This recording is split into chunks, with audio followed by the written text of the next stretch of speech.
Welcome to the Nile Delta, at the northern end of the Nile River. After Cairo, the Nile splits into two branches, the Damietta and the Rosetta branches. In front of us is the western branch, the Rosetta branch.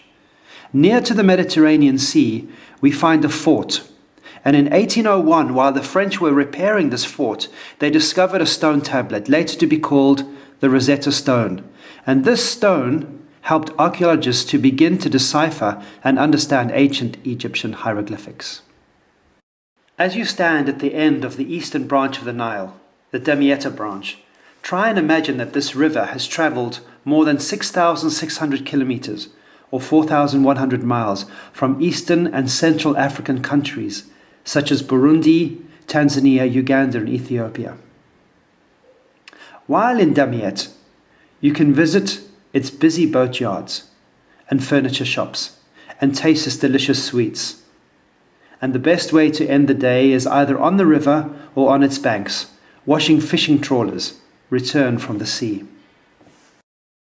The Nile Delta is a rich farming area and a great place to enjoy a local breakfast with some new Egyptian friends.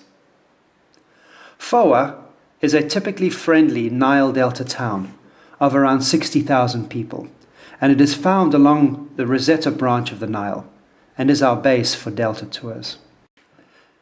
Ayman is our connection there because in early 2011 he registered a foundation for heritage and tourism in Fowa and the Delta, and he enthusiastically walks guests through his town, helping them enjoy its sights. Fowa is famous for its kilim carpets, and you can always find a small shop with 2 or 3 looms and watch the men weave the woolen carpets, like they have for hundreds of years.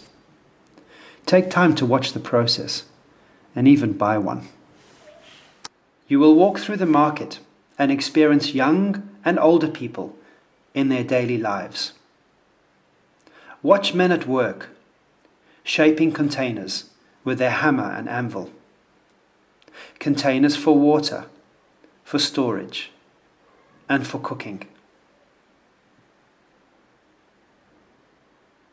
And this container is for fool, a local bean enjoyed especially for breakfast. So we will take you to a restaurant for breakfast, which is very popular with local people.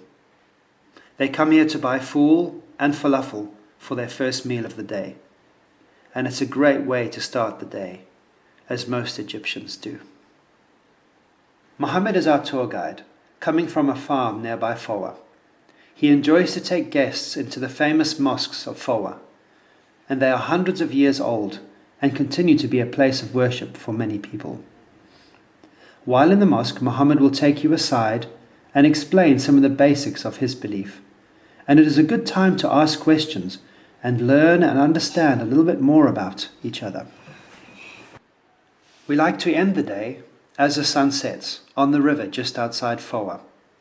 It helps us to remember the important role this river has in the life of all Egyptians, whether they fish from it or use its water for daily life and work. Without the river and the fertile Nile Delta, Egypt would not have been able to sustain life as she has for her 5,000 years of civilized human history.